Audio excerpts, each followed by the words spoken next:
Hi, I'm Jackie Allen. You're listening to The Women's Show with Deb Anderson on KZUM Lincoln and KZUM HD.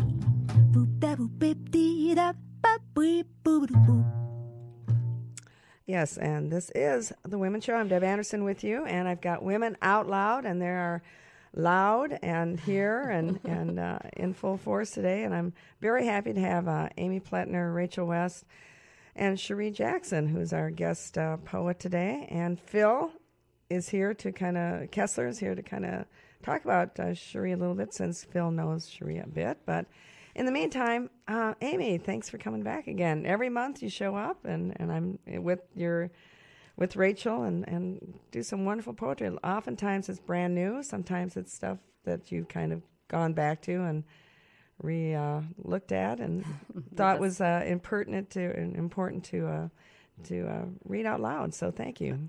Okay, thank you, Deb. And these do go way back. So my aunt died a couple of weeks ago, and she lived in Chico, California. When I graduated from UNL, I moved out there with my friend Lisa, and we stayed with my aunt for a while, but she lived in the canyon for about 40 years. So I pulled out these poems just about that area and about that time. And one thing about Chico area, there's the valley, and then there's a road called the Skyway that goes up to Paradise. And there was also, in the foothills of the Sierras, a town that was called Helltown, right below Paradise. So just to kind of give you a little geographic explanation. So this is when I left Nebraska to move to California right after I graduated. Butte Creek Canyon, 1273 Honey Run Road, Chico, California, January 13th, 1987. After blizzards, migrating whales, cold hands at the gas pump, coffee, nonstop cigarettes, 1,200 miles out of the way to find the Grand Canyon's snowy locked gate at sunset, head colds and no bed, that when Lisa and I made the final turn onto Honey Run, I could smell the smoke of my Aunt Yvonne's fire, knew she'd be sitting on the hearth, coffee brewed and waiting. And then this one is just called Hike, 1987. So it's about this time in my life. And I think the only thing you might need to know is that I worked at a group home with people that had a number of developmental disabilities or just had been, institutionalized and had been perfectly normal before they ended up in an institution and then went back into the community. So there's a little reference in there to that. Hike, 1987. It's the time of year in my life where I strip naked under vulture wing, where my toes hug the green-gray boulder for quiet, learned from crossing paths with slugs, where avocados are 10 for $1.99 on the Skyway in Paradise, where I put my face out the Ford Escort's rolled-down window on that last mile of inland coastal range to smell surf grass and salt and kelp before I ever see her water break, where I'm living scrambled out of a cast iron skillet, eggs, potatoes, onions, cheese, where I'm working the graveyard shift at College Hill Guest Home, with people who live in deaf epilepsy, blind autism, emotional lobotomies, and are the most alive, compassionate human beings I encounter, other than the lizards who skitter between the vacant gaps of river rock. It's the time of year in my life where I gather everything around my shoulders like a rucksack I intend to never put down. That's it. Amy Pletner. Lovely poems. Thank you, Deb. Wow, how old are those? Well, I didn't write them in 1987. Oh, okay.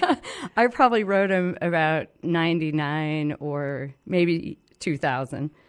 So it was looking back at that time. Oh, yeah. Well, I can certainly see why. Wonderful poetry. Is that published anywhere? No, neither one of those. Just on the radio today. Just on the radio. Isn't that wonderful? That's right. So happy to have the radio. Me have too. Great poetry like this. Well, gosh, now we have every month we oftentimes bring up a guest poet, and today we have Cherie Jackson, who Phil Kessler knows. And Cherie, I've never met you before, so it's exciting to have you here. Phil, tell us a little bit about Cherie. Well, I've known Cherie almost since I moved to Lincoln. Neither one of us really care to admit how many years we've known each other, but I was a sophomore in high school, and you had already graduated from college, if I remember right. I think so. Yes. I think so. But you have been a part of my life that entire time, and you are such a beautiful person who... Your spoken word is beautiful. Your written word is beautiful as well. I have read many of your poems, both published and unpublished. You've taken the time to share them with me, and I thank you for that. And today you get to share some of those with our wide listening audience here at KZUM. Not your first time on the radio, but the first time in a very long time you've been on the radio. So I guess you can just introduce your poems and go from there. Okay.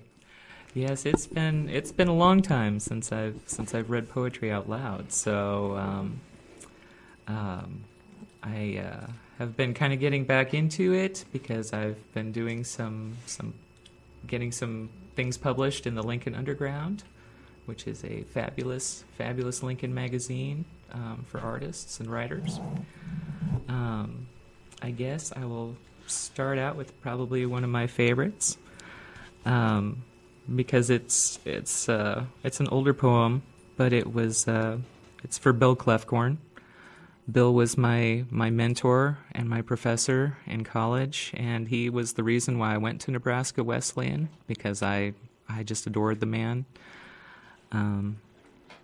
So this one is called Burying Rabbits for Bill Clefcorn. Small head in my small hands, fur bright and fresh with curdling blood, tiny holes from the nails of dog teeth, crucified on the steel-wound trap of jaw. Dark moon eyes with clouds closing in on the crescent pupil, wide. I dig with my father's combat shovel, digging the trench to hide furry secrets from the enemy with his wet nose and lion paws. I curse the curses of a 6-year-old, stretching worms from wet dirt homes and throwing them over my shoulder. They have no place in graves. I swaddle the gray and pink-flecked body in my best doll blanket. Keep warm, I pray. Alone by the side of my childhood house, I make rituals out of patting the earth down with my toes, arranging sticks of forsythia like sunbeams on the humble grave. This is before the minister in his crow-black suit tells me animals have no souls and that they most certainly do not go to heaven. Heaven is for people only, and I cry. But at 6 in the spring, my faith is still bright and fresh and small.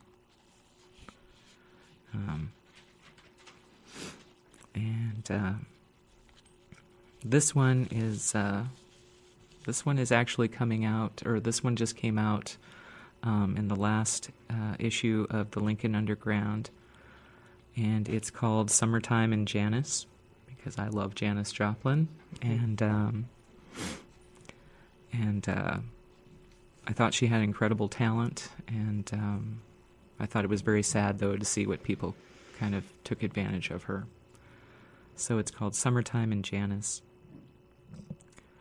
Hook in mouth, that sound of gravel and steel, a barb in the soft cartilage, tissue, paper, throat, singing, summer, summer, and swinging on the pole of blues mixed with the whiskey and needles, cutting chunks of heart and handing them out to any man with teeth sharp enough to chew. I guess I'm kind of a feminist poet.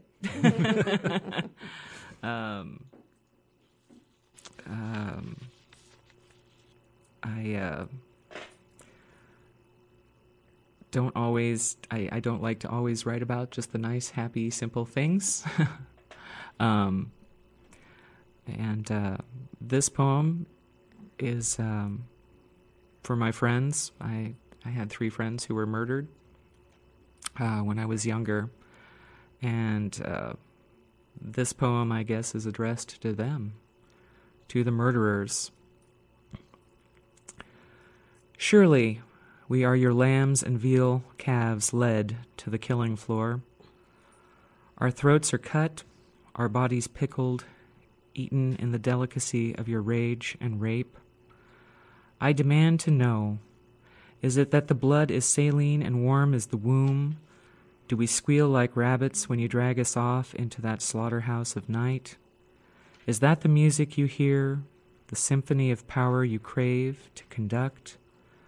Or is it because we sew your shadow back on every time you violate a life with your toolbox of strength and size, your phallic weapons, because we're too ashamed to tell, too powerless to fly away before you can splinter our wings, leave us for dead, naked of our feathers and cold, dead bone cold? I just want to know why you can't taste us or feel us, breathe us, see us. I want to know what makes you hungry. I want to know what makes you hunt. Cherie Jackson, powerful, powerful poetry. Your poetry is published, Cherie? I've had a few poems published in the Lincoln Underground. It's a wonderful publication. I have 3 poems coming out, 2 in their autumn edition, and 1 in their special edition. So those will be out, I think, in October, I want to say, if I'm right. But it's a great publication for people here in Lincoln, and it's really been a lot of fun working with them and actually doing some readings, I guess, down at Crescent Moon. So, well, thank you. Thank you for being here. Hopefully you'll be back again. Thank you very much. That'd be great. Well, Rachel West is along with Amy Plentner, is part of Women Out Loud. We hear every month. And plus, Rachel's going to be playing some of your mother's music coming up here at 1 o'clock. So excited about it. Patricia's here in spirit. Yeah. And, hi, Mom. And music. So I hi, think Patricia. She's listening right now, so hopefully, I'm sure she enjoyed all the poetry that we've been sharing today. Well, I thought Cherie was just magnificent. Yes, I mean, seriously, wonderful. Amazing work, Cherie. Thank you. I really would like to have you back again. Thank Absolutely. you. Phil was right. Phil is right. Thank you, I Phil. seldom am. Really an inspiration. Okay. Well, Rachel, what do we got going on? You're usually the humorous side of poetry oftentimes, and usually sort of cynical and We'll see. a little negative. I was a little disappointed that I had a long work day yesterday because of the late game in the evening. But I didn't. Usually I sit there, I write some poems. You know, I'm sitting in on the Husker game day. I'm having a lot of feelings, but I was fairly. It was a very emotional game, but I was kind of not really involved in it, and I felt very calm. And I didn't write anything, so I don't have any angry poems about football today. So I'm sorry. Shoot. Darn.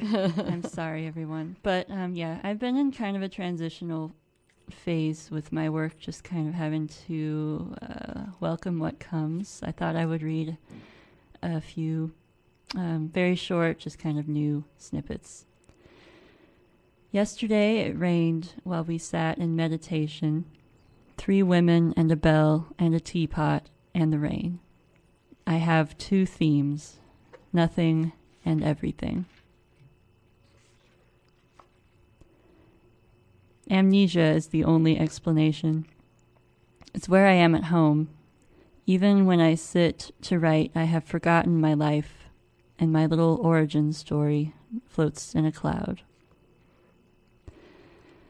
And this one is, I wrote a series of ones the other day. I was just sort of writing down random titles and then writing random words. So This one is called This Is What You've Been Training For. Alone on the horizon, your artificial trees. Try breathing artificial oxygen. Try dreaming in a low-gravity environment. See what words come out. And I've got a couple others I wanted to read just because. The other day I was sitting with some friends and they were talking about a novel in verse that they've been reading. And that was interesting. And so National Novel Writing Month is coming up in a couple of months, and I'm more or less deciding right now to write a sci-fi novel in in verse. So how about that? Awesome. Anyway, I've got a couple poems that are kind of about science fiction authors. I need to write a series of these, I think. Okay, well, so far there's just two of them. Two poems about death with great sci-fi authors as saints. Number 1. Douglas Adams. Hello? Are you still a phenomenon beyond the silver shroud? I'm tired of all this. The high road and the low road lead to the same damn place. Winter keeps at me like a flock of owls picking off little creeping ingots of eternal life which I've been sheltering in my walls. You seem like someone who'd know. One forgets everything, constantly. One is made of non-being. You started the joke. I'd like to hear how it ends. How something so lingering makes time seem so short. And number 2. Good thoughts and malevolent dust blow towards me from the north as the Santa Ana winds once bore Philip K. Dick away to the underworld in a golden chariot. Thank you. Rachel West. Well, interesting. Try to keep it Thought-provoking and definitely sci-fi going on there. Yes, I feel like that's the future for me if I can just learn about it. I have no idea. I don't know. Are you a Doctor Who fan too? Oh, my goodness, yes. Oh, my goodness. You're a Whovian? Yes. Well, I'm not surprised, am I? No. Well, great. Well, do you dress up? Not often. I used to dress up to go to the Harry Potter movies with my friends. That was good. That was a good time. But not really since then. I should get back into it, huh? Yeah, maybe so.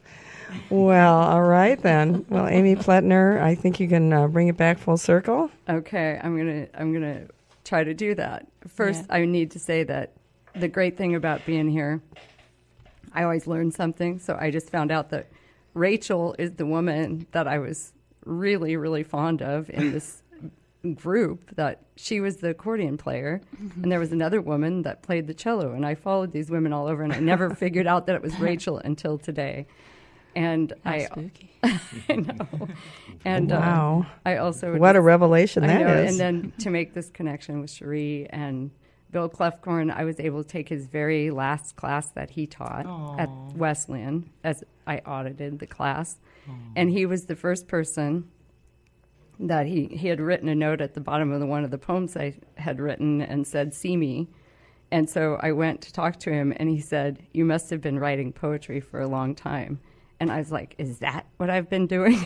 So he's the first person that really kind of embraced that idea of myself as a writer, and I know he did that sounds like for you, and he did it for so many people in our community.